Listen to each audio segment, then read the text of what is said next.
Antes de considerar, hermano, el contenido de esta sección de la carta, es conveniente que aclaremos algunas cosas. Yo estoy muy consciente de que algunos que van a estar escuchando hoy aquí, lo que vamos a hablar, y tal vez en internet, tienen su manera de entender estos pasajes. Y así que déjenme de antemano, de entrada, decirles que yo sé que hay muchos buenos creyentes nacidos de Dios, a quien yo amo, a quien yo admiro, que entienden que la salvación se puede perder. Y además entiendan que cuando Pablo dice a los que antes conoció también los predestinó, entienden que Pablo está diciendo que Dios, a través de su conocimiento previo del futuro, o sea, Dios sabiendo de antemano quienes iban a elegir creer en el Evangelio, Dios basado a ese conocimiento, Él predestinó a los que habían de ser salvos. Es que muchos creyentes, no nomás aquí, sino fuera de este edificio, buenos, entienden que esto es así. Y son creyentes, que vuelvo y repito, a quien yo amo muchísimo y a quien admiro. Y entienden ellos que estas dos posturas que acabo de mencionar son las que está tratando el apóstol Pablo. Ahora, sin embargo, también hay otros, muchos buenos creyentes también nacidos de nuevo, a quien también yo amo y a quien también yo admiro, que difieren totalmente de estas dos posturas. Estos hermanos entienden que la salvación es imposible de perder y entienden que cuando Pablo dice a los que antes conoció, también los predestinó, entienden que Pablo está diciendo que Dios, a través de su conocimiento previo del futuro, vio que como nadie iba a terminar su vida aquí en la tierra eligiendo creer en Dios, Dios los predestinó solo a algunos para ser salvos. Y yo le voy a ser sincero delante de Dios. Hasta el día de hoy, a mí me patinan las neuronas cuando pienso en estas dos, en estas cuatro diferentes posturas, ¿verdad? Son cuatro. Una en cuanto a la seguridad de la salvación, y hay dos posturas ahí. Unos dicen que es segura, otros dicen que se pierde, y esta otra de cómo predestina a Dios. Bueno, hasta el día de hoy, hermano, sobre todo en cómo predestina a Dios, porque ciertamente en lo de la salvación que es segura, ahí ya estoy bien firme, que es así, pero en la otra, hasta el día de hoy, me patina el coco.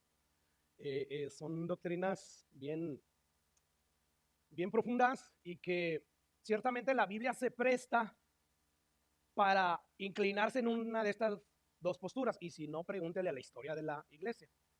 O sea, se presta para ello. Y Dios, sabiendo eso, aún a pesar de eso, dejó así las cosas. Así que hay buenos hermanos, quienes yo amo y admiro mucho, que piensan que se pierde la salvación y que Dios elige a aquellos que sabía Dios que lo iban a elegir a Él. Y luego hay otros buenos hermanos cristianos, a quien también amo y admiro mucho, que difieren totalmente de estos otros hermanos. Así es que hasta el día de hoy, hermanos, yo patino, no sé cómo decirle, como que de repente, sí, Dios escoge porque sabía que nadie iba a elegir a Él, y de repente, no, es que Dios lo escogió sabiendo que quienes lo iban a elegir. Pero, sin embargo, aunque esto es así, muchas veces me inclino más a que Dios, a través de su conocimiento previo al futuro, como vio que nadie lo iba a elegir a él terminó predestinando a algunos para ser salvos. Ahora, para la mayoría de los que nos inclinamos a creer así, déjeme decirle, hermano, sea cual sea la postura correcta, basado en lo que dice la Biblia y lo que dicen y han dicho muchos siervos de Dios, no importa cuál postura sea la correcta, de verdad no importa mucho. Importa algo, pero no importa mucho, siempre y cuando ambos hermanos estén predicando el evangelio bíblico. Porque a Dios le plació salvar a los pecadores, sea como sea, por la predicación del evangelio. Recordemos que Pablo abre esta carta enfáticamente diciendo y declarando, porque no me avergüenzo del evangelio, porque es poder de Dios para salvación a todo aquel que cree, ¿verdad? O sea, el único medio que existe para que los pecadores sean salvos es la proclamación del evangelio. Esto es lo que verdaderamente importa. Si tú crees que Dios predestinó la salvación basado en el conocimiento que él tenía de quienes iban a creer en él, está bien, pero predica el evangelio bíblico, porque ese es el medio por el cual Dios está salvando. Ahora, si tú crees que Dios predestinó la salvación basado en el conocimiento que él tenía de que nadie iba a creer en él y por ello predestinó a algunos, bueno, predica el evangelio bíblico porque a Dios le plació salvar a través de este medio. Esto es lo que sí es importante, hermanos. No importa quién esté correcto en estas posturas, porque al final de cuentas, todos los pecadores serán salvos por haber creído en el evangelio de Dios y no por haber creído en cualquiera de estas posturas. Mire, imaginémonos el siguiente cuadro. Basado en la promesa que tenemos de que cuando estemos en la presencia de Dios, nosotros seremos totalmente como Jesús, es decir, seremos tan santos y tan puros y además amaremos de la manera que Jesús ama. O sea, en otras palabras, basado en lo que la Biblia nos dice que vamos a hacer, nosotros vamos allá en el cielo, nosotros vamos a tener el amor que Jesús tiene.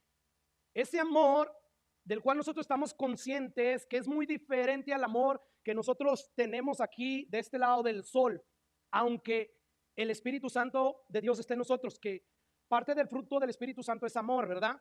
O sea, el amor de Jesús sí es perfecto. El amor de Jesús, hermano, sí siempre es puro. El nuestro no siempre.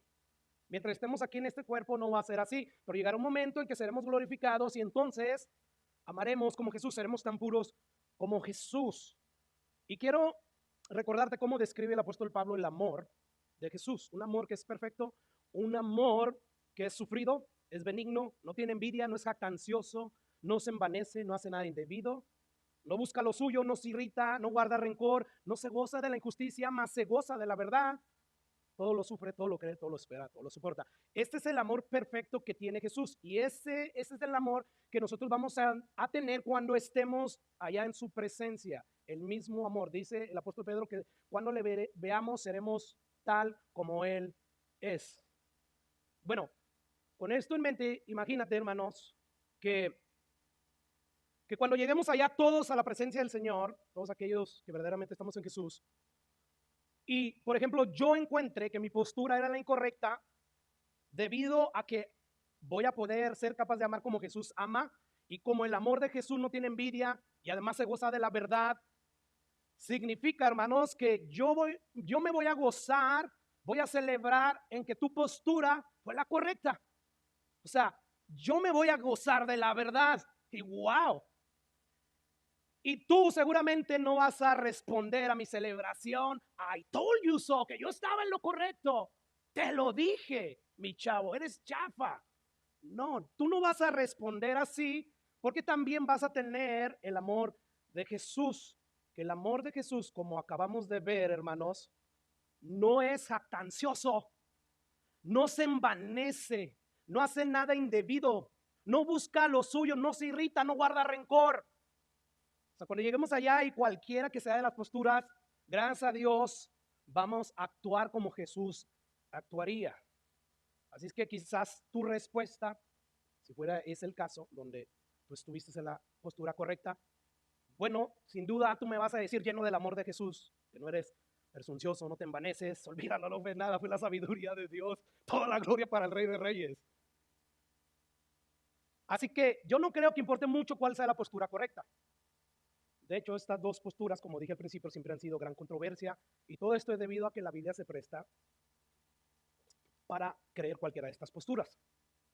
Yo no sé si usted haya oído de los grandes evangelistas y predicadores, George, no sé si dice Whitefield y John Wesley, dos grandes predicadores ingleses que vivieron durante el siglo XVIII predicando en Inglaterra y en Estados Unidos.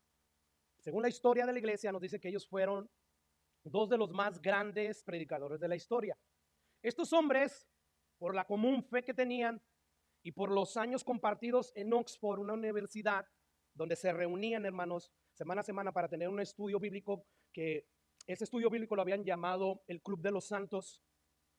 Bueno, ellos, porque tenían una fe común y porque compartieron muchas vivencias, estos hombres llegaron a ser grandes amigos íntimos. Estos hombres, ambos predicaron a miles de personas en reuniones abiertas, en las calles, parques, prisiones y templos. Y a través de su ministerio vinieron muchos a Cristo. De George Whitefield se dice que llegó increíblemente a predicar a multitudes de más de 60,000 personas sin micrófono. Imagínense, eso es algo increíble. Yo no sé cómo le hacía, pero lo hizo. Y se calcula que durante toda su vida él le predicó el evangelio, hermanos, a más de 10 millones de personas. O sea, ambos fueron grandes predicadores usados por Dios. Sin embargo, surgió una disputa doctrinal entre los dos hombres sobre la predestinación y la seguridad de la salvación.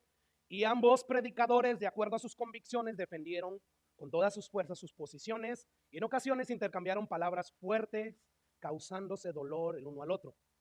Sin embargo, a donde quiero llegar, esto no fue ocasión para que ambos dejaran de tener ese amor profundo que tenían el uno por el otro. Ese amor formado por la comunión que empezaron a tener cada vez que se reunían para tener ese estudio bíblico en la Universidad de Oxford y que además se forjó a lo largo de los años en su vivencia juntos, nunca desapareció. Ellos, a pesar de sus diferencias doctrinales, siempre se respetaron y admiraron mutuamente, incluso luego de estar mucho tiempo sin frecuentarse. De hecho, yo me di a la tarea de investigar todo esto porque había escuchado algo sobre eso y encontré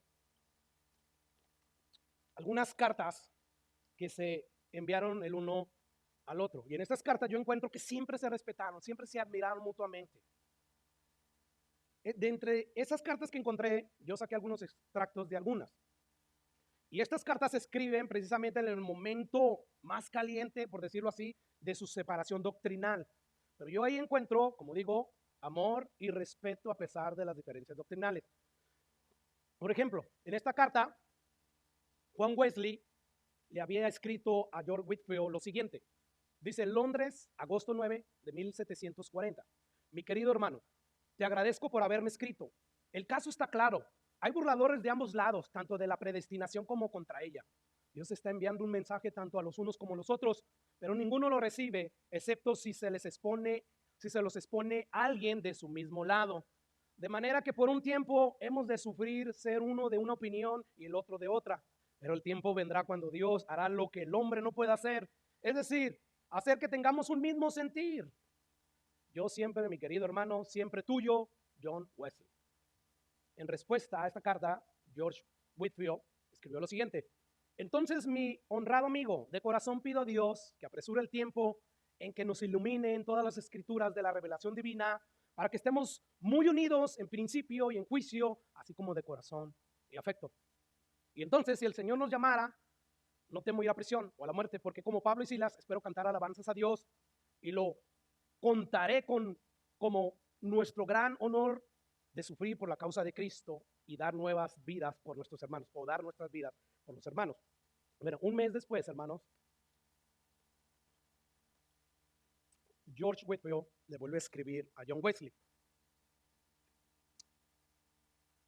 Esta carta la escribe en Estados Unidos, ya no en Inglaterra. Fue un diciembre 24 de 1940. Y escucha lo que dice: reverendo y muy querido hermano, solo Dios sabe el indecible dolor que tengo en el corazón por tu causa desde que dejé Inglaterra, ya sea por falta de carácter o no, pero confieso francamente que ni Jonás iba tan indispuesto a Nínive de lo que yo me siento al tomar la pluma para escribir algo para contradecirte. Preferiría morir, y aún así, si soy fiel a Dios, a otras almas y a la mía propia, no debo permanecer neutral por más tiempo. Estoy muy consciente de que nuestros adversarios comunes se regocijarán al comprobar que hay diferencias entre nosotros. Esta carta es muy larga y por lo tanto voy a llegar ya al final de cómo termina, porque yo quiero que usted note el amor y respeto mutuo que se tenían el uno al otro. Dice: querido hermano, Dios conoce mi corazón. Como te dije antes, vuelvo a decírtelo hoy. Me veo forzado a escribir esta carta solamente por el honor de Cristo. Yo te honro y amo por su causa. Agradezco delante de los hombres y los ángeles el bien que has hecho a mi alma bajo el amparo de Dios. Con frecuencia me lleno de alegría al pensar que he de verte quitar tu corona y postrarte a los pies del Cordero. Oh, cómo deseo ver ese día, querido y honrado hermano. Tu allegado, aunque indigno hermano y siervo en Cristo, George Whitefield. Yo creo que es muy fácil ver que a pesar de las diferencias doctrinales que tuvieron estos dos grandes hombres, hermano, siempre mantuvieron un amor profundo el uno por el otro. Y lo interesante de todo esto es que estas doctrinas para ellos no definían si uno por creer o no creer estas doctrinas heredarían el reino de Dios.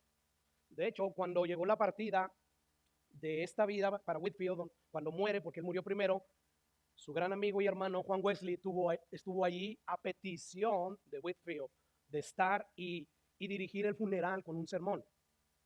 Escucha lo que John Wesley expresó en el funeral de este evangelista.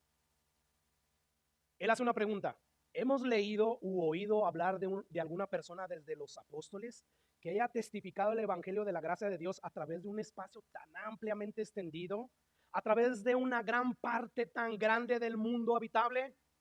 Hemos leído, escuchado de cualquier persona que haya llamado a tantos miles, tantas miradas de pecadores al arrepentimiento. Hemos leído, escuchado a cualquiera que haya sido un instrumento bendito en su mano para traer tantos pecadores de las tinieblas a la luz y del poder de Satanás a Dios, como Whitefield. Lo que John Wesley expresó en el funeral de Whitefield a mí me enseña que creer en que la salvación no se pierde y creer que Dios predestina a los que se han de salvar sabiendo que nadie lo iba a escoger, eso, hermanos, no acorta la mano de Dios para salvar siempre y cuando se predique el evangelio bíblico. O sea, los dos esperaban verse allá. No me importa cómo creas tú, John Wesley. Yo sé que te voy a ver allá arrojando tu corona al Cordero de Dios. Y lo mismo Juan decía de Whitefield. No me importa cómo tú creas, yo sé que te voy a ver allá. No ha habido en la historia desde los apóstoles uno como tú que predica el evangelio. Así es que lo que sí es importante es predicar el evangelio bíblico, porque es a través de este medio que Dios salva a los pecadores. Escucha, lo siguiente, hay un escrito de los diarios de Whitefield que dice lo siguiente, hermanos.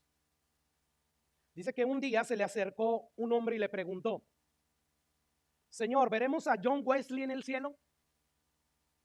A lo que Whitefield en su escrito comenta que lo que en realidad estaba preguntando este hombre era: ¿veremos a John Wesley a pesar de predicar tal error? Se le esperaba que Whitefield dijera: no, no lo veremos. Sin embargo, escucha cómo respondió él. Aunque ciertamente la respuesta al principio pareciese como que no lo veremos. Porque él dice: no veremos a John Wesley en el cielo. Porque él estará tan alto y tan cerca del trono de Dios y nosotros tan lejos y tan bajos que no podremos verlos. Así es que para estos hombres y para mí, para muchos hombres y para Dios, no importa cuál sea la postura correcta. Yo espero que tu postura sea la correcta y no hay problema. Voy a celebrar juntamente contigo. Lo que sí es importante es que prediquemos el evangelio bíblico que predicó Jesús y que predicó el apóstol Pablo, porque ese es el único medio por el cual Dios está salvando a los pecadores. Así es que, habiendo dicho esto, hermanos, yo quiero decir de entrada y con todo respeto y con mucho amor que mi deseo en esta tarde no es entrar en polémicas innecesarias como al principio, por ser inmaduro, por empezar, yo metí muchas veces la pata, pero bueno, por la gracia de Dios, aquí seguimos. Yo conozco mi capacidad oratoria, mi procesador a la hora de hablar, y yo, si yo fuera yo, o sea, yo me descalificaría de predicar la palabra. Pero no sé, yo le he preguntado a Dios, o sea, ¿por qué yo? Hay otros hombres más capaces. Hay otros hombres que pueden decir mucho en pocas palabras y yo no. Bueno, a Dios le plació por alguna razón que yo predicara el evangelio. Entonces, en este momento, yo no quiero levantar polémicas innecesarias. Yo simplemente quiero cumplir con mi función como pastor de esta iglesia. Iglesia por la cual yo daré un día delante del príncipe de los pastores cuenta. Y como el pasaje de la carta corresponde el día de hoy, o lo que corresponde, esta sección de este estudio de la carta corresponde a este pasaje, pues tenemos que predicar lo que hay detrás de ese pasaje. Así que mi propósito, hermanos, no es levantar polémica, ni tampoco es convencer a nadie de abrazar mi postura. Como le dije, para mí eso no tiene mucha importancia. Simplemente vamos a predicar la palabra de Dios. Así es que a medida que yo vaya exponiendo el pasaje, yo le voy a ir dando mis razones porque yo caigo más en que Dios predestinó a algunos porque sabía que nadie lo iba a elegir. Así es que vamos a empezar. Si usted no se ha dado cuenta, el capítulo 8, hermanos, de Romanos, desde el principio al fin, el centro del capítulo es la seguridad de la salvación. O sea, Pablo nos está diciendo, a los que están en Cristo, los que han nacido de nuevo, la salvación es totalmente segura. Y esto gracias a la obra expiatoria de Jesús y a la obra regeneradora del Espíritu Santo. Recuerde que Pablo en el capítulo 5 ya nos dijo: justificados pues por la fe, tenemos paz para con Dios. Entonces Pablo nos ha dado ya un sinfín de razones por qué la salvación es totalmente segura. Por ejemplo, yo quiero que vea usted que recuerde nuevamente lo que dice el versículo 1 del capítulo 8. Ahora pues ninguna condenación hay para los que están en Cristo, los que no andan conforme a la carne, sino conforme al Espíritu. O sea, para los que están en Cristo, los que no andan conforme a la carne, que lo que quiere decir Pablo, basado en todo lo que es el contexto general de la Biblia y de todas las cartas de Pablo, esto quiere decir los que no están habituados a vivir en la carne, sino que están habituados a vivir en el Espíritu. Para ellos no hay ninguna condenación. Como podemos ver, él empieza a decir, la salvación es segura. Y si tú vas a los últimos versículos, termina diciendo lo mismo, pero en otras palabras. La salvación es segura. ¿Quién nos separará del amor de Cristo? Nadie. No hay nada, no hay ninguna cosa que Dios haya creado que sea capaz, que tenga más poder de Dios para separarnos del amor de Dios. Así es que nuestro estado ante Dios es inalterable, es indestructible. Nadie lo puede deshacer. La salvación que Dios otorga es totalmente segura, totalmente garantizada por muchas razones que no vamos a ver, porque ya las vimos. Quiero ganarle yo al tiempo. Si usted también notó, desde el versículo 17 hasta como el 30, el apóstol Pablo empezó a desarrollar el tema de la glorificación. O sea, Pablo empieza a decir, viene un día en que seremos glorificados. De hecho, la misma creación anhela ese día cuando Dios finalmente glorifique a los creyentes, porque la creación sabe que ella también será glorificada, volverá a ser perfecta. Yo quiero que veamos el versículo 17, que es ahí donde el apóstol Pablo empieza a hablar acerca de la glorificación. Pablo dice, y si hijos también herederos, herederos de Dios y coherederos con Cristo, si es que padecemos juntamente con Él, para que juntamente con Él seamos, ¿qué? Glorificados. Si usted continúa leyendo el versículo 18, ahí Pablo dice que las aflicciones del tiempo presente no se comparan con la gloria venidera que nosotros ha de manifestarse. Si usted va al versículo 19, Pablo nos declara, como le decía, que el anhelo ardiente de la creación es ver la manifestación de los hijos de Dios en esa gloria venidera. Porque Pablo explica en el versículo 20-21 que cuando ese día llegue, la misma creación será libertada de la esclavitud de corrupción a la libertad gloriosa de los hijos de Dios. Y del versículo 22 al 27, Pablo nos habla de la esperanza que tenemos de esa glorificación que ha de efectuarse cuando Cristo regrese por segunda vez, tanto en nosotros los creyentes como en toda la creación. Así que, como usted puede ver, el tema desde el versículo 17 hasta el 30 es acerca de nuestra glorificación. Y el énfasis que Pablo hace es de esa glorificación futura y sobre todo de la obra del Espíritu Santo en nosotros que asegura esa glorificación futura. Escuchen lo que dice Pablo en el versículo 26-27. El Espíritu nos ayuda en nuestra debilidad. ¿De cuál debilidad está hablando Pablo?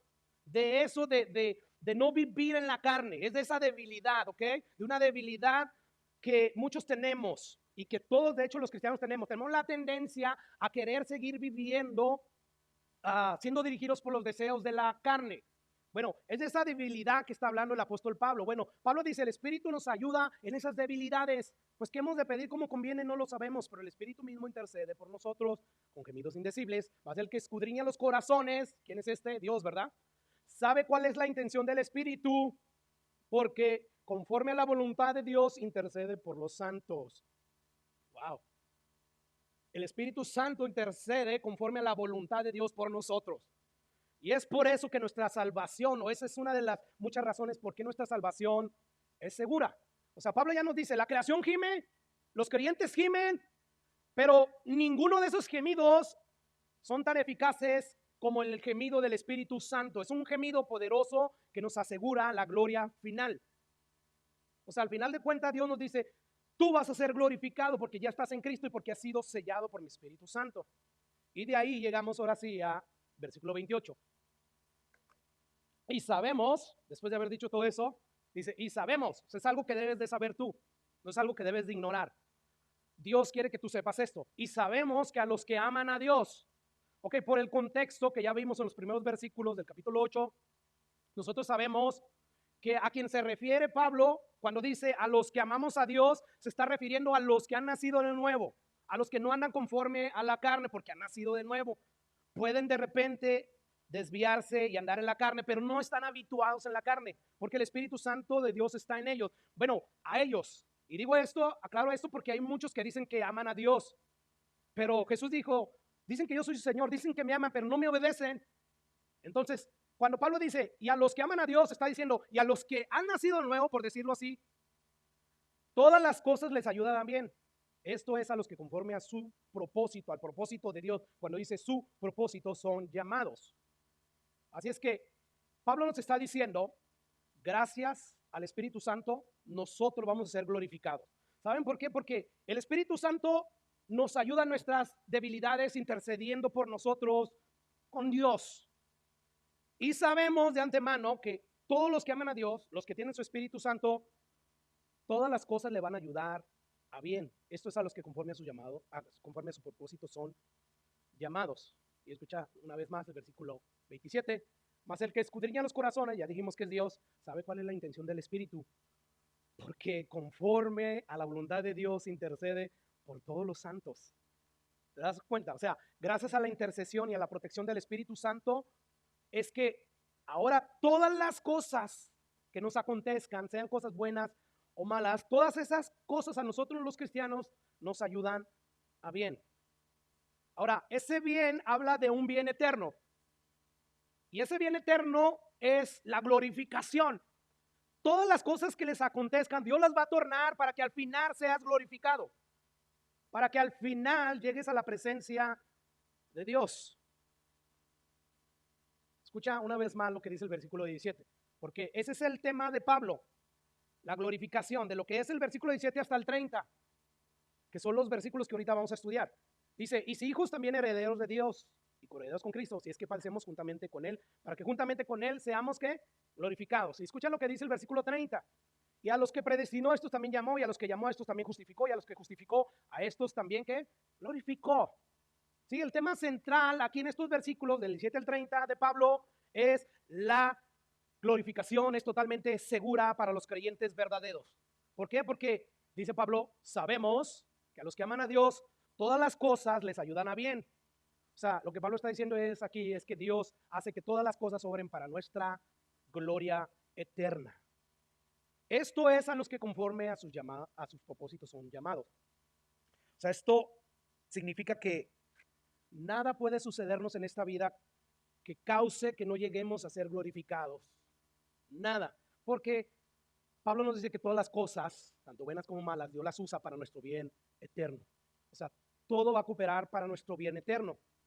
Porque todo lo que el Espíritu Santo intercede y que está en nosotros está conforme a la perfecta voluntad de Dios. ¿Y cuál es la voluntad de Dios? Basado en estos pasajes, nuestra glorificación. O sea, Pablo dice, a los que antes conoció, a estos y no a otros predestinó. Y a esos que predestinó, a estos llamó. Y a esos, y solo a estos que llamó, a ellos justificó y después glorificó.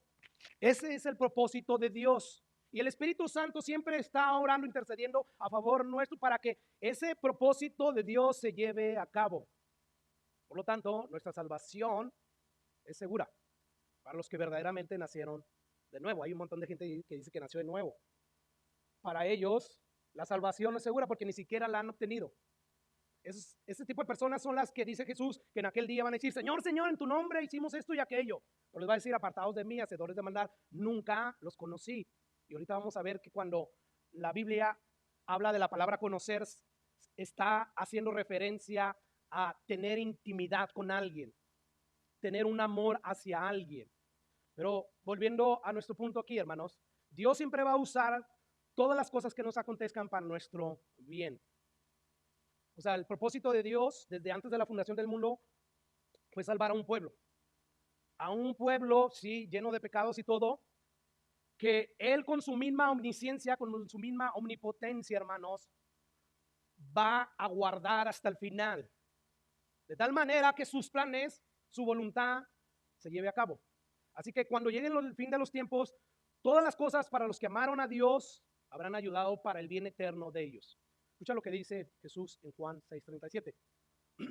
Todo lo que el Padre me da, hablando de la vida de los pecadores, vendrá a mí. Y al que a mí viene no le echo fuera.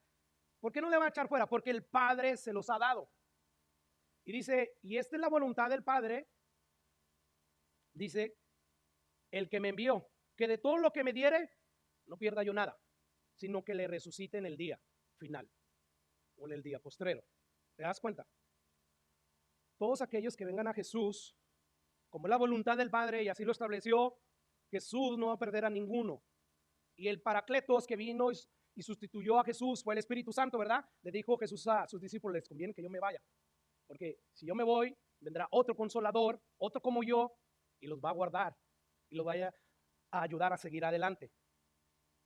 Así es que Jesús, al igual que Pablo, nos dice que ninguno se va a perder de todos aquellos que aman a Dios, porque han sido llamados conforme al propósito de Dios, y Dios siempre lleva a cabo sus propósitos. Escucha lo que dice Isaías 46, versículo 10. Dice él, Dios: yo soy Dios, que anuncio lo por venir desde el principio y desde la antigüedad, lo que aún no era hecho. O sea, lo que nada ha sido hecho, Dios ya lo conoce. Esto nos dice que Dios no conoce las cosas del futuro porque ya pasaron y entonces regresó al pasado. No. Lo que aún no era hecho, Dios ya lo anunciaba.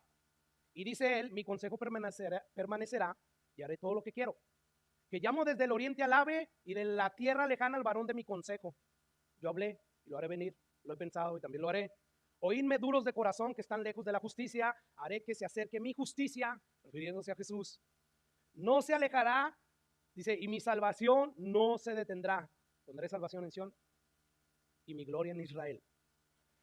Este pasaje a nosotros nos está diciendo, hermanos, que desde que Dios empieza a planear, antes de que nada sea creado, Dios, por el poder que Él tiene, va a llevar a cabo cada una de esas cosas que Él ha planeado. Y en cuanto a la salvación, dice: nadie va a detener la salvación que yo tengo planeada para los pecadores. No hay nada que me pueda detener. Escucha lo que dice Pablo en Efesios capítulo 1, versículo 3.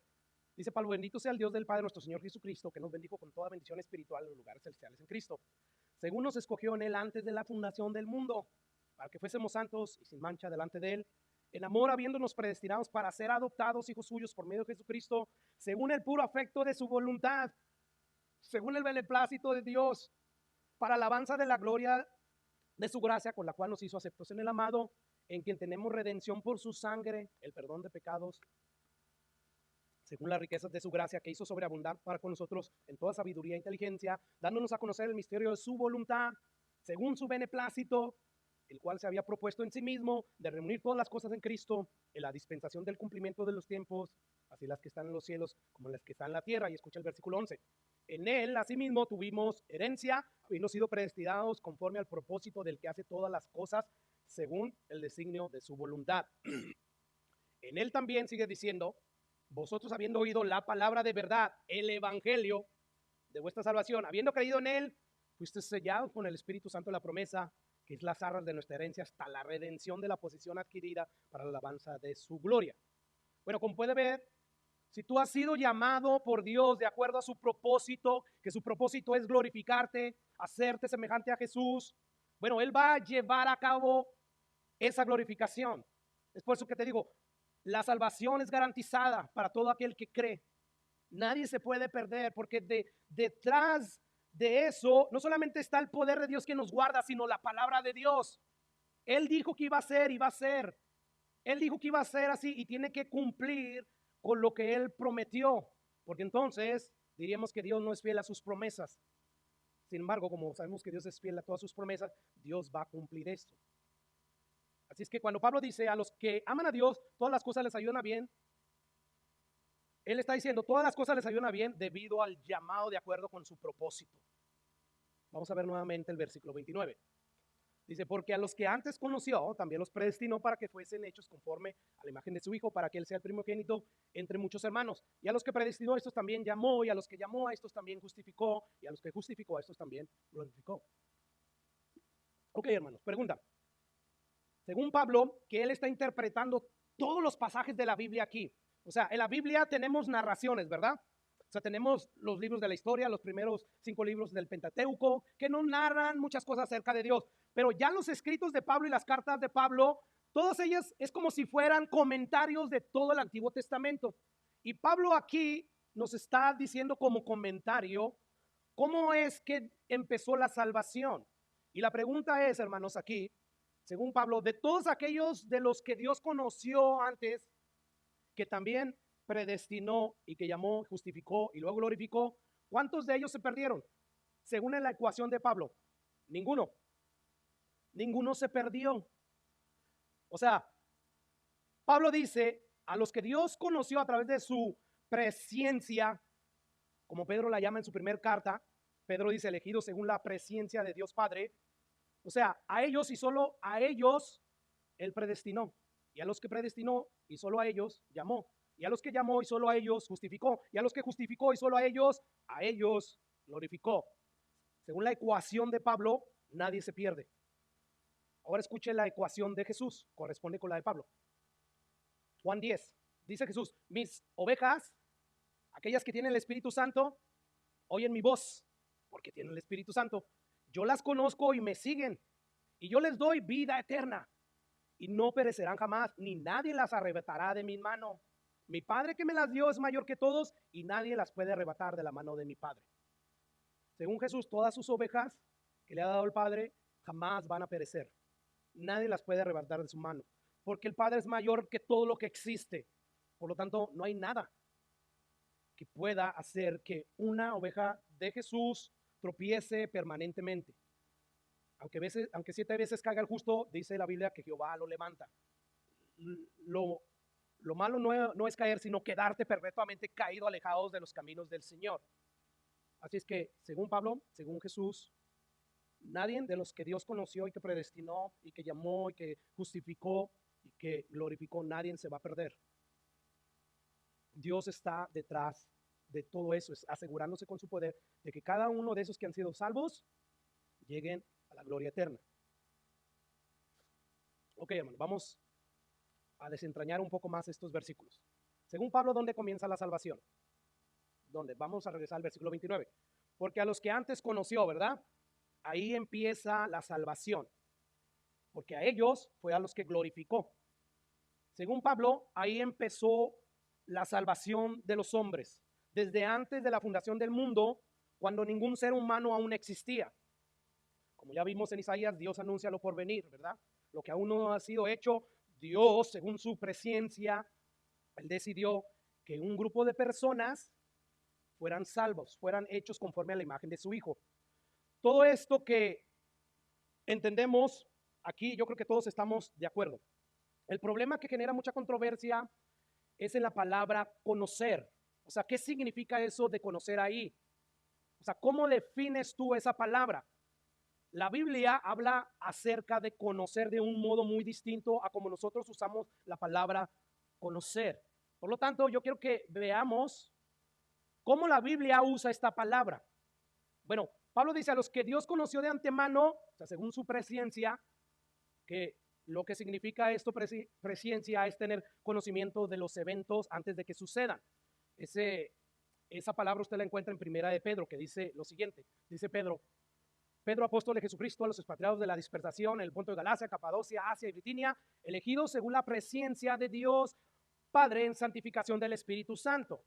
Ok, lo que esa palabra significa, hermanos, en el griego original, que es la palabra prognosis, bueno, habla de la idea de conocer la realidad de las cosas antes de que esas cosas existan, o sea, antes de que eventos acontezcan o ocurran.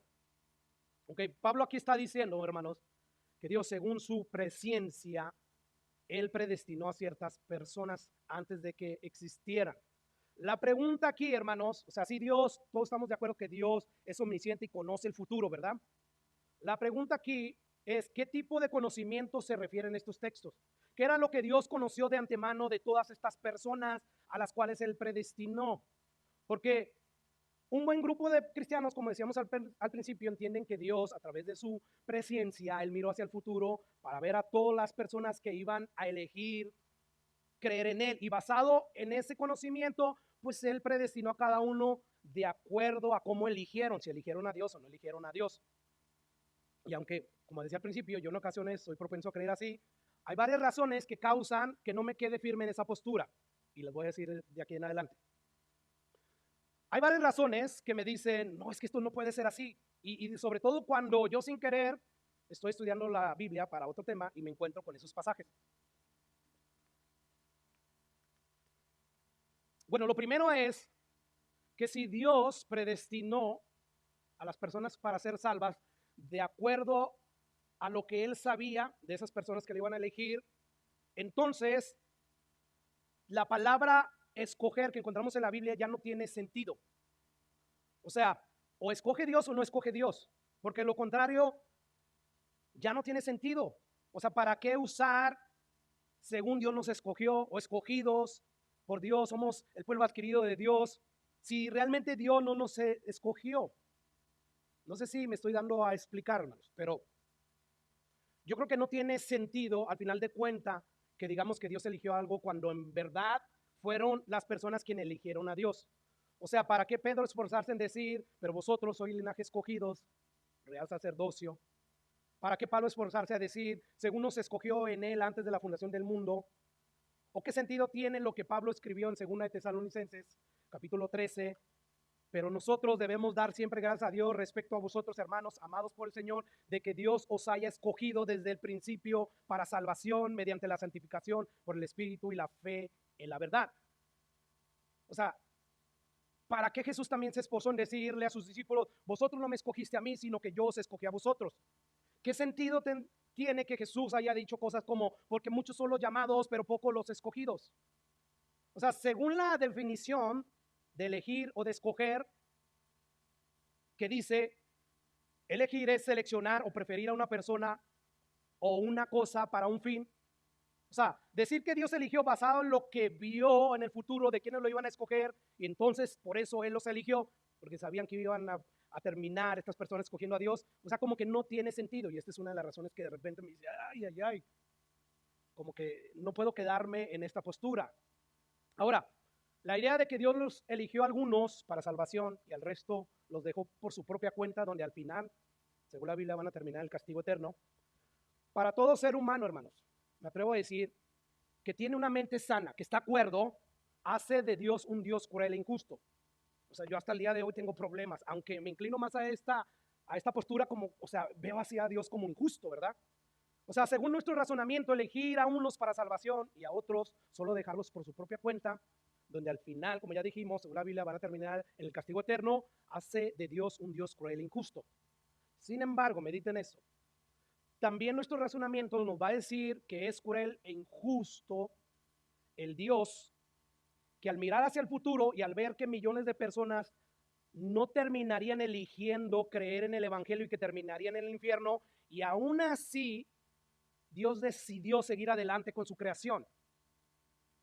O sea, yo tengo un dilema, no importa para dónde me haga yo, para cualquiera de estas dos posturas, según mi razonamiento, Dios es responsable de todos aquellos que terminen en el infierno, sea como sea. Yo no puedo reconciliar esto. O sea, ok, tú me dices, no, es cruel, injusto que Dios haga solamente elegidos a un grupo de personas y no a los demás. Pero también es cruel, injusto que Dios, a pesar de que vio que infinitamente más personas terminarían en el infierno que las que terminarían en el cielo, continuara con la creación. O sea, imagínate, si tú tuvieras la omnisciencia que tiene Dios y sabes que vas a tener hijos y uno de ellos sabes que van a ser enfermo, que va a tener problemas en el cerebro y que va a sufrir toda su vida, ¿tú aún así decidirías tener a ese hijo? La respuesta es no. Bueno, lo de Dios es infinitamente más complejo. Son millones y millones de personas que están yendo no a un sufrimiento de una vida, sino a una eternidad. Y aún así Dios los creó. O sea, la pregunta todavía más fuerte. Dios sabía que su creación, el hombre, tendría el potencial de irse al infierno. Y aún así Dios los creó. O sea, si tú te das cuenta, estés en cualquier postura que estés, como quiera, nuestro Dios es un Dios aparentemente cruel. Es un Dios injusto. Mi razonamiento es como concluye. O sea, no hay manera, o sea, por más que yo quiera guardar la reputación de Dios, no, o sea, el responsable es Dios. ¿Para qué nos creó? Mejor no nos hubiera creado, ¿verdad? Ahora, ¿esto me va a llevar a mí a alejarme de los caminos de Dios, a dejar de creer en Dios? No, porque tengo miles de razones por qué debo de seguir creyendo en Dios, aunque yo no entienda este dilema.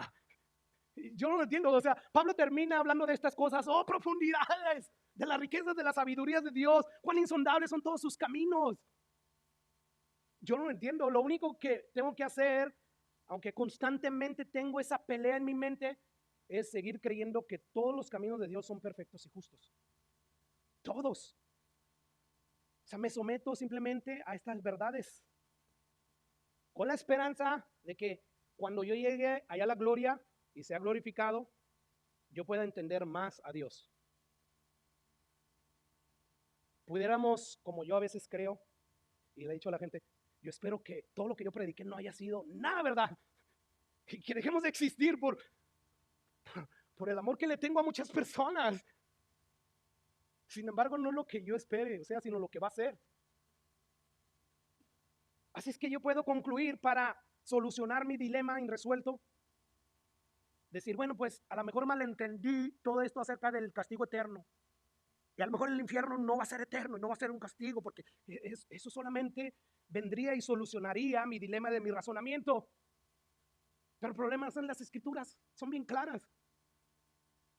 Entonces, ¿qué hago yo, pastor? ¿Qué hago yo?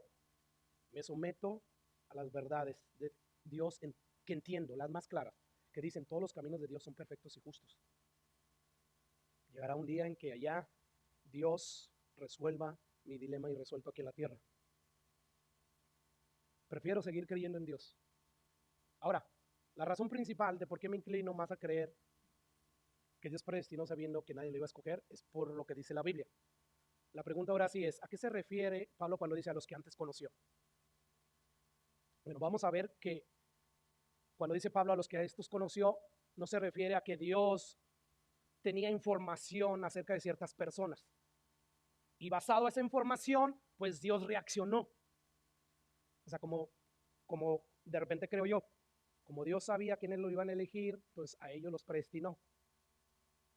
Bueno, este tipo de conocer no nos habla de eso, de información, de saber, porque entonces ya no Dios estaría eligiendo, sino reaccionando de acuerdo a la elección de los hombres. Así es que, ¿a qué se refiere pues Pablo cuando dice a los que conoció? A estos predestinó. Bueno, escucha lo que dice Juan 6:44. Ninguno puede venir a mí si el Padre que me envió no le trajere, y yo le resucitaré en el día postrero. Y casi al final del capítulo, que es el 65, Jesús dijo, por eso os he dicho que ninguno puede venir a mí si no le fuere dado del Padre. Esto nos habla que es el Padre quien decide quién viene a Jesús para que Jesús lo resucite para la vida eterna. Es el Padre quien predestina y no el hombre. Por consiguiente, no podemos deducir de que Dios predestinó basado en su conocimiento que tenía de todas esas personas que iban a decidir creer en Él. Porque ahí dice que ninguno puede venir a mí si el Padre que me envió no lo trajere. Y vuelve a decir Jesús más abajo, les he dicho que ninguno puede venir a mí si no le fuere dado por el Padre. Escucha lo que dice Mateo 11:27. ¿Okay? 11:27 ahí. Todas las cosas me fueron entregadas por mi Padre, y nadie conoce al Hijo sino el Padre, ni el Padre conoce a alguno sino al Hijo, y aquel a quien el Hijo lo quiera revelar.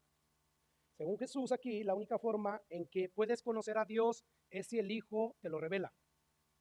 La única forma en que puedes conocer al Hijo es si el Padre te atrae hacia Él. O sea, no hay otra manera. Ahora la pregunta, nuevamente, ¿qué tipo de conocimiento es este? Nadie conoce al Hijo sino al Padre, ni nadie conoce al Padre sino al Hijo.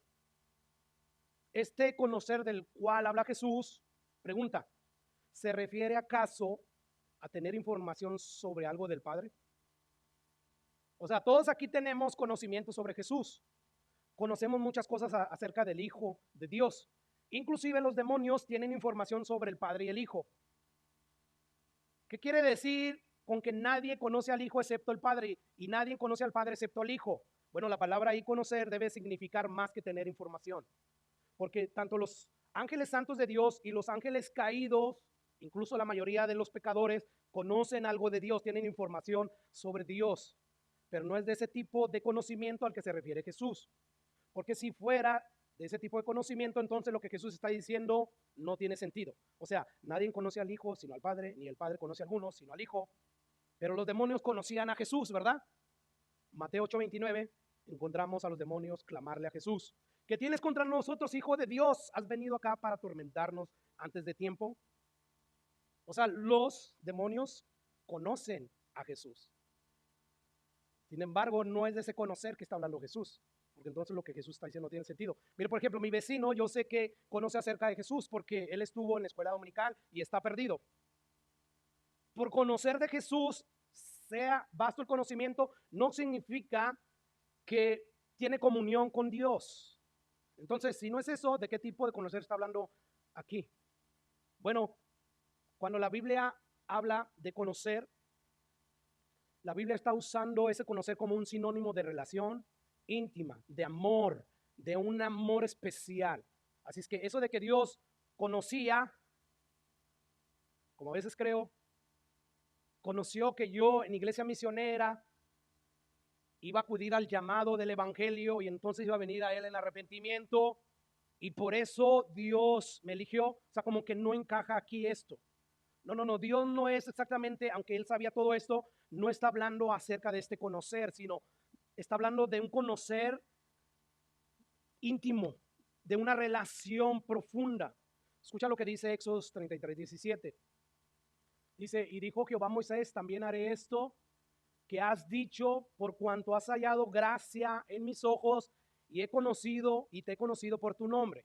Que sabemos que Dios conoce el nombre de todos los seres humanos que han vivido, que viven y vivirán. ¿Por qué? Porque Él es omnisciente. Pero cuando Dios le dice a Moisés: yo te he conocido por tu nombre, Él lo está conectando con porque he hallado gracia en ti. O sea, tú has hallado gracia ante mí. Así que lo que este pasaje está diciendo es que Dios tuvo por Moisés un amor especial porque halló gracia ante sus ojos. Es que, como podemos ver, esta palabra conocer es usada en la Biblia como sinónimo de relación íntima. Amós capítulo 3, versículo 2 dice: a vosotros solamente he conocido de todas las familias de la tierra, por tanto os castigaré por todas vuestras maldades. Bueno, aquí vemos hablarle Dios a su pueblo y le dice a su pueblo a través del profeta Amós: a ustedes solamente he conocido de todas las familias de la tierra. Ok, si tomamos la palabra conocer con todo lo que implica literalmente esa palabra, bueno, diríamos que Dios no es omnisciente porque nada más conoció a ellos y no conoció al resto de las tribus, como los filisteos, los amorreos y todas las demás naciones. Entonces, no se está refiriendo a ese tipo de conocimiento, de tener información, sino habla de relación íntima. O sea, yo tuve comunión con ustedes de todas las familias de la tierra, solamente a ustedes me les manifesté y a nadie más. ¿Te das cuenta? Entonces, la interpretación correcta de la palabra conocer aquí es simplemente alegórica, tiene que ver con relación, con intimidad, con pacto. No está hablando de mera información. No, la manera en que emplea la Biblia la palabra conocer tiene que ver con intimidad, con amor en una relación. Dios conoció a su pueblo con quien pactó de una manera especial y este pacto fue muy diferente con el resto de los pueblos. Mateo 7:22 dice: muchos me dirán aquel día: Señor, Señor, no profetizamos en tu nombre y en tu nombre echamos fuera demonios, en tu nombre hicimos muchos milagros. ¿Y qué les va a responder Jesús? Entonces les declararé: nunca os conocí, apartados de mí, hacedores de maldad. Pregunta: ¿conoce Jesús a todos los malos que han existido, existen y existirán? Sí. Entonces no habla de no sabía que existían ustedes, sino nunca los conocí, nunca tuve intimidad con ustedes. Es a lo que se refiere. Nunca estuve en relación con ustedes, por lo tanto apartados de mí, hacedores de maldad. Como puede ver, conocer en la Biblia es sinónimo de intimar con Dios. Y estos hombres nunca intimaron en relación con Dios. Okay. Génesis 4, creo que nos va a dejar más claro esta idea. Dice ahí que conoció a Adán a su mujer, la cual concibió y dio a luz a Caín. Ok, si tú vas, esto es el capítulo 4, si tú vas al capítulo 2 y 3, te vas a dar cuenta que ya Adán conocía a Eva, ¿verdad?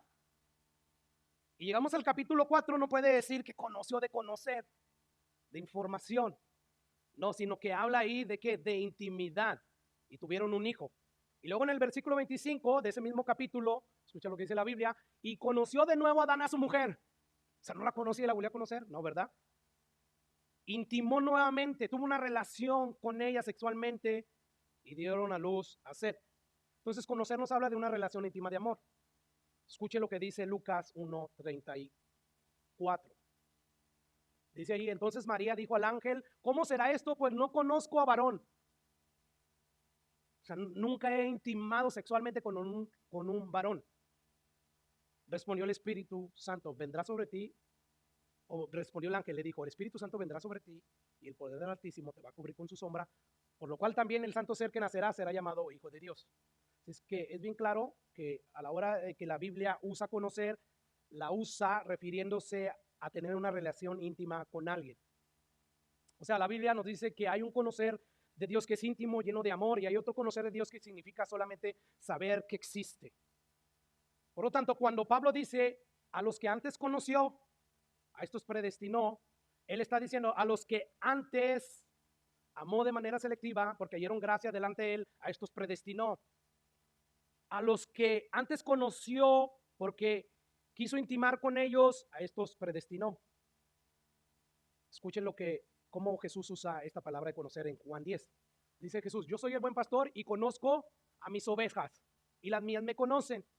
Bueno, hay más de conocer de información de Dios y que de Jesús que nosotros tenemos y que Jesús tiene por nosotros. No, ahí habla de intimar. Yo soy el buen pastor e intimo con mis ovejas y las ovejas mías intiman conmigo, están relacionadas conmigo. Hay una comunión. Y dice él, así como el Padre me conoce, hablará de información, ¿no? Así como el Padre y yo tenemos una íntima comunión, dice, y yo conozco al Padre y pongo mi vida por las ovejas. Así es que es de este tipo que Jesús está hablando. Yo conozco a los míos, no solamente tengo información sobre mis ovejas, sino que más bien tengo intimidad con mis ovejas, así como el Padre intima conmigo y yo con él. Escuche Juan 10:26. Pero vosotros no creéis porque no sois de mis ovejas, como os he dicho. Mis ovejas oyen mi voz y yo las conozco y me siguen. Mis ovejas oyen mi voz e intimamos, tenemos comunión y me siguen. Así es que, ¿de qué tipo de conocer está hablando aquí Jesús? De intimar en relación con él. En Juan 17:25, no lo voy a proyectar este pasaje, dice Jesús, Padre justo, el mundo no te ha conocido. O sea, la mayoría de las personas, y sobre todo hoy en día que existe el internet, todos conocen que hay un Dios, que existe Dios, pero no todos tienen intimidad con ese Dios.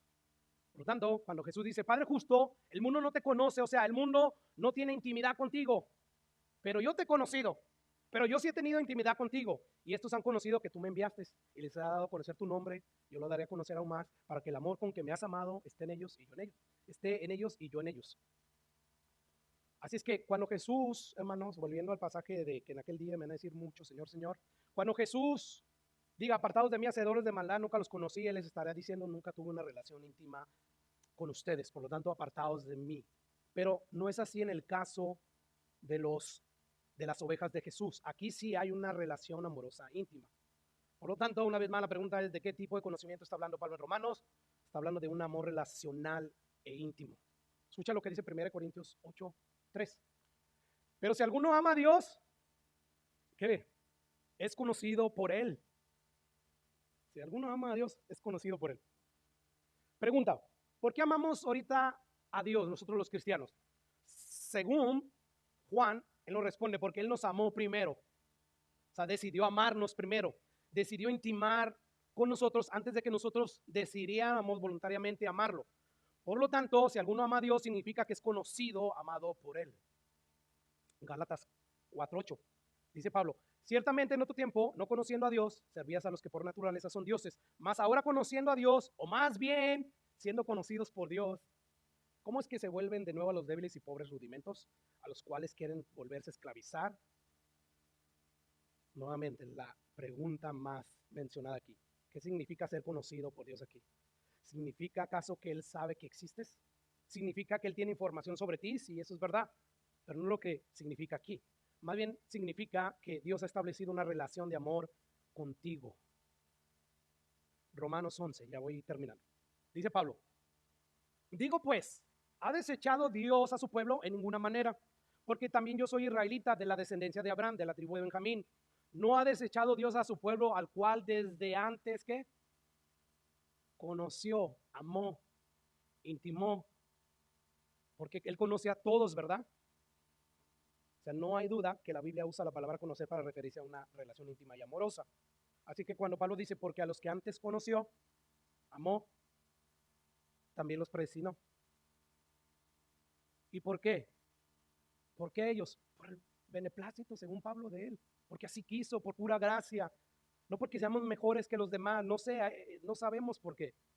Y no nos toca a nosotros saber. Las cosas misteriosas, escondidas de Dios, le pertenecen a Dios. Y las cosas reveladas en la Biblia nos pertenecen a nosotros. Así que basado en estos pasajes bíblicos, hermanos, y muchos más, a mí se me hace más fácil concluir que Dios predestinó basado en que nadie terminaría eligiendo tener una comunión con Él. Por lo tanto, Dios de pura gracia decidió intimar con algunos. Nuevamente, yo pregunto, ¿es mi postura la correcta? No lo sé y no me importa. De verdad, no me importa. ¿Es la tuya la correcta? No sé. De igual manera, no me importa. Porque ya dijimos que a la luz de la eternidad de Dios no importa mucho si verdaderamente no estamos predicando el evangelio bíblico, porque eso es lo que salva al final de cuentas. Los dos grupos estamos de acuerdo que el medio que Dios usa para salvar es el evangelio. Y el evangelio bíblico, el que te dice eres pecador, Dios está irado contigo, no el evangelio moderno de hoy en día. Ven a Jesús, Él va a resolver todos tus problemas. Tú vas a venir a ese Jesús, ¿cómo no?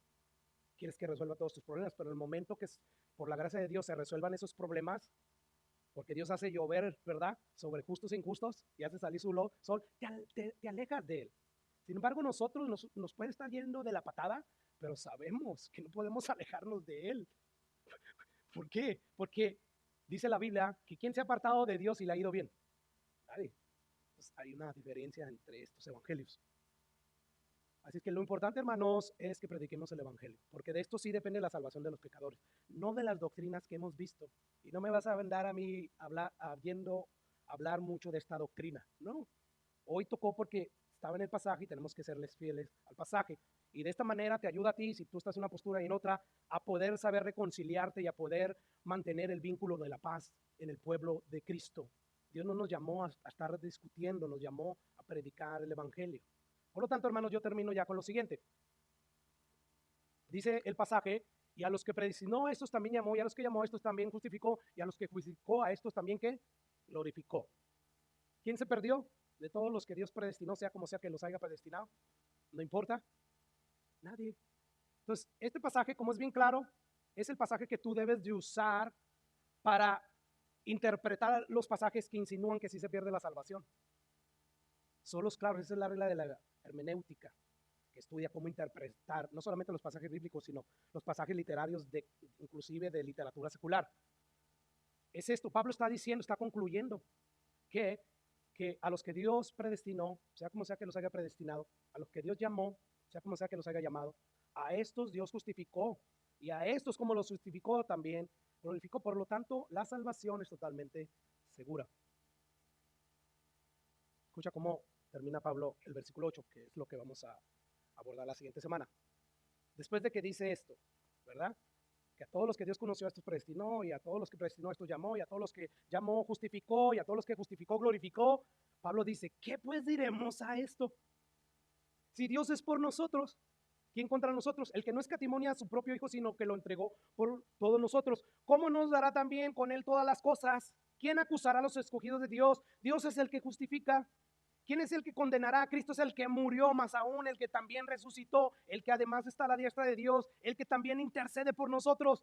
¿Quién nos separará del amor de Cristo? ¿Tribulación, angustia, persecución, hambre, desnudez, peligro, espada? Como está escrito, por causa de ti somos muertos todo el tiempo, somos contados como ovejas de matadero. O sea, vamos a tener muchos malos días, muchas tribulaciones. Pero escucha lo que dice Pablo, antes en todas estas cosas somos más que vencedores por medio de aquel que nos amó. Por lo cual, estoy seguro, estoy convencido de que ni la muerte, ni la vida, ni ángeles, ni principado, ni potestades, ni lo presente, ni lo que ahorita te está pasando, ni las situaciones del porvenir, ni lo alto, ni lo profundo, ninguna cosa creada, pues si se me pasa algo, dice Pablo, nos puede separar del amor de Dios que es en Cristo Jesús. Vamos a orar. Padre, gracias.